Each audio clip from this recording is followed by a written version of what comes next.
Bom dia a todos. Hoje é 23 de setembro de 2025, declaro aberta a sessão da segunda Câmara Julgadora do Tribunal de Impostos e Taxas. Hoje, a composição titular, eu como presidente, Dr. Argos Gregório, vice-presidente, Daniela Rodrigues Gonçalves e Samuel de Oliveira Magro, são os juízes aqui presentes, e Luciana Carvalho Duarte, pela representação fiscal. Não temos sustentação oral, temos a presença aqui de Daniel de Souza Grégio, que é estudante de Direito, veio assistir à nossa sessão. Nós temos 3 processos em pauta. Os processos de Gates, Indústria e Comércio, relatoria do Dr. Samuel, né? É o AIN 5049892. Ele está pedindo aqui para sair de pauta, devolver para a pauta, né, para melhor análise. Muito bem. Doutor Samuel, o processo saiu devolvido para a pauta. Sertão Alimentos, Importação e Exportação, o AIN 5011626, relatoria doutor Daniela. Esse processo também foi solicitado pela relatora para sair de pauta. Doutor Daniela, devolvo para a pauta mesmo, né? Para a pauta, né? Sim, senhor presidente, pode devolver para a pauta e aí semana que vem já trazemos ele novamente. Tá bom. Processo devolvido para a pauta. Então, o processo Obrigada. sai. O processo sai devolvido aqui para a pauta a pedido da relatora. Nós temos, então, agora o processo do Muriel Pascoal Ribeiro Lima. É o AIN 5052-204. Eu sou o relator. Como não há pedido de sustentação oral, eu vou direto ao meu voto. O item 1 do AIN diz respeito a recebimento de mercadorias desacompanhadas de documentação fiscal.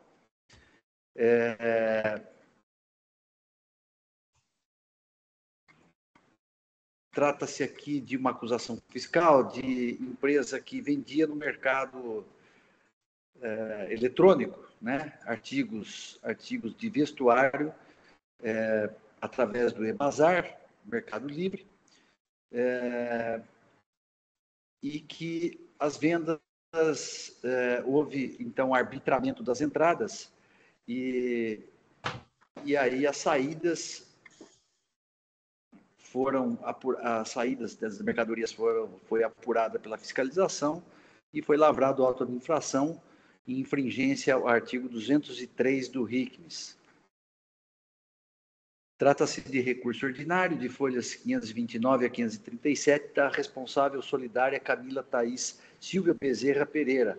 Abrindo aqui um parênteses, o contribuinte, devedor principal, ele não apresentou recurso, apenas o solidário. Então, nós vamos analisar apenas o recurso do solidário. Então, é recurso do solidário contra a decisão de primeira instância de folhas 518 e 524, que julgou procedente o AIN, bem como manteve a solidária no polo passivo da relação jurídico-tributária.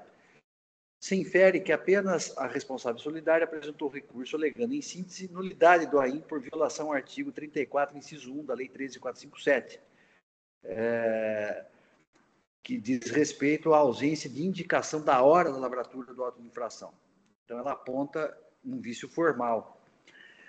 Nulidade, ausência de elementos para comprovar que a recorrente estava em conluio com o contribuinte, devedor principal, que a responsabilidade solidária se aplica apenas na hipótese do artigo 9º da Lei 63.7489, sendo que, no presente caso, a recorrente não é mandatária, preposta, empregada, diretora, gerente, representante do contribuinte, nem manteve qualquer relação negocial ou comercial com o contribuinte Muriel. Em contra-razões de folhas 542 a 556, a representação fiscal diz que não há vício formal, conforme o precedente da primeira Câmara Julgadora. Quanto ao mérito, a responsabilidade solidária está configurada nos termos do artigo 9º, inciso 12, da Lei 63.7439, diante das provas dos autos, e essas são as alegações em contrarrazões ao recurso da representação fiscal. O recurso não merece prosperar.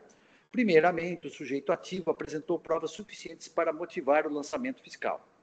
Aqui eu relaciono todos os documentos juntados aos autos, de folhas 3 até 483. A preliminar de nulidade formal do auto de infração por violação ao inciso 1 do artigo 34 da Lei 13.457/89, 2009, deve ser rejeitada.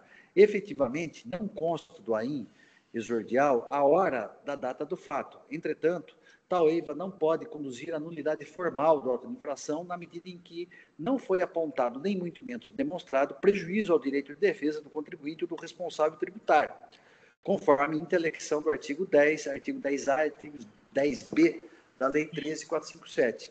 De outro lado, ainda que fosse reconhecida a nulidade formal em testilha, o fisco poderia lavrar outro auto de infração com fundamento no artigo 142 e no artigo 173.2 do CTN, mediante contagem do prazo decadencial a partir da decisão definitiva do contencioso administrativo tributário. Logo, reconhecer a nulidade formal sem que haja prejuízo processual ao sujeito passivo implicaria na inobservância dos princípios da eficiência, economia e celeridade dos atos administrativos íncitos no artigo 37 da Carta Constitucional e no artigo 2º da Lei 13.457. De outro lado, a formalidade de constar a hora da lavratura da auto-infração é anacrônica, dado que a lavratura e a notificação ao sujeito passivo são realizados eletronicamente, tendo validade em qualquer hora do dia, assim como ocorre com o protocolo de defesas, recursos ou requerimentos, consoante artigos 74 e 76 da Lei 13.457. E aqui eu me reporto mais uma vez ao precedente indicado pela Câmara Superior, pela representação fiscal de uma decisão da primeira Câmara Julgadora, o AIN 5.035.565, de 2024. Por fim, a hora do fato é dispensável para fins de validade do lançamento fiscal, que somente se aperfeiçoa com a notificação formal ao contribuinte, sendo este ato juridicamente relevante. Quanto ao mérito recursal da solidária, a decisão de primeiro grau deve ser mantida. As duas questões invocadas pela parte recorrente se confundem. Basicamente, a recorrente aduz que não há prova de sua participação na suposta negação fiscal. Ao contrário do alegado, as provas dos autos demonstram que houve interesse comum entre a solidária e o contribuinte Muriel no resultado da prática infracional. O contribuinte Muriel explora atividades de comércio varejista através de vendas de artigos de vestuário em ambiente virtual, por meio do Bazar barra Mercado Livre, do e-Bazar barra Mercado Livre. O fisco apurou que houve vendas de mais de 7 milhões de reais sem registros de documentos fiscais relativos à aquisição de mercadorias. Diante disto, foi notificado para apresentar documentos e justificativas, porém não atendeu à solicitação fiscal. Por conta da inércia do autuado, a fiscalização solicitou informações ao Mercado Livre, que encaminhou elementos que demonstraram que o contribuinte realizou vendas através do mercado eletrônico no total de R$ 6.252.844,19 e repasses financeiros no importe de R$ 5.464.294,69. Através desses elementos informados, ficou provado também que a solidária Camila recebeu em sua conta bancária 9% desse valor. A solidária foi regularmente notificada para prestar esclarecimentos a respeito da origem e do propósito negocial desses valores, mas quedou-se inerte. Com efeito, o elenco probatório mostra que havia um vínculo entre Muriel e Camila terem visto o recebimento por parte desta expressivos R$ 493.403.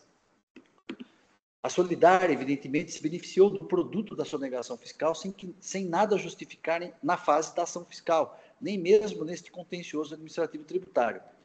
Observo que, em seu recurso, a solidária faz alegações perfunctórias de que não há prova de sua participação na sonegação fiscal. Entendo que tais argumentos recursais são insuficientes e desprovidos de consistência jurídica, pois caberia à solidária o ônus de provar a licitude do recebimento do montante de R$ 492.403. Com efeito, procedem as conclusões do AFR de folhas 515 a 517, que aqui eu transcrevo, eu faço como razões de decidir também, né? Então, eu esclareço aqui alguns aspectos da solidariedade, né? Jurídicos, os efeitos da solidariedade, e, com efeito, tendo em vista o interesse comum demonstrado, incide a regra do artigo 124, inciso 1 do Código Tributário Nacional e inciso 12, artigo 11 do RICMES, diante do comportamento da solidária. Por tais razões, desprovejo o recurso da responsável solidária. Diante do exposto, eu conheço o recurso ordinário e nego o provimento nos termos do fundamentado. Esse é meu voto, o processo está em discussão, eu só vou...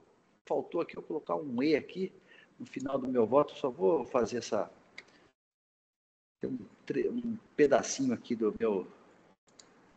Minha frase aqui que faltou fazer a ligação aqui do...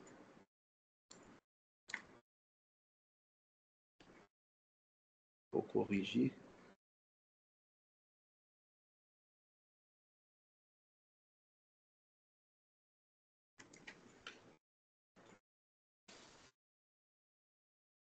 Pronto.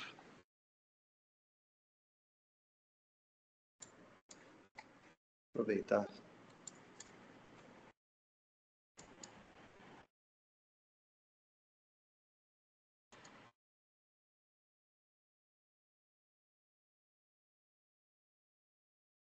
Travou aqui, meu Deus do céu. Agora foi.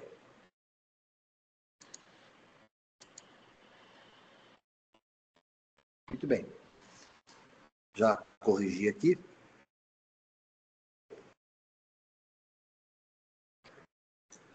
Bom, não havendo intervenções, não havendo inscritos para os debates, eu encerro, então, os debates.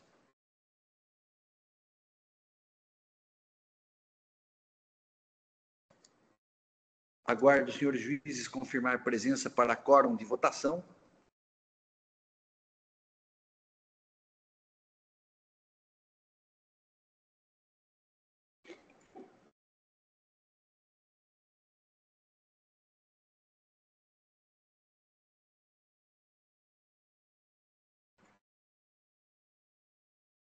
Todos confirmados, processo em votação.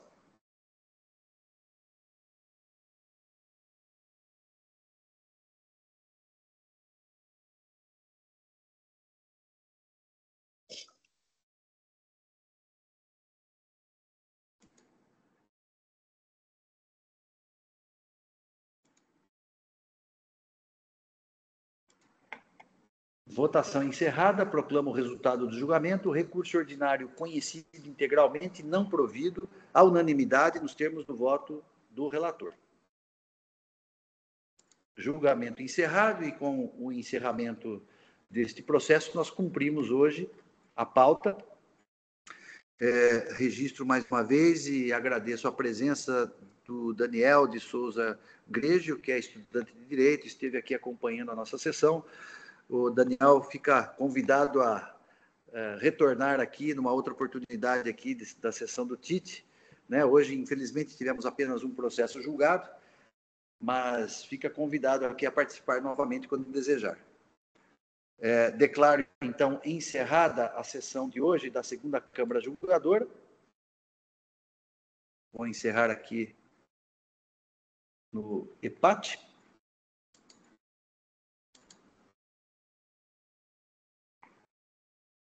Encerrada a sessão no EPAT.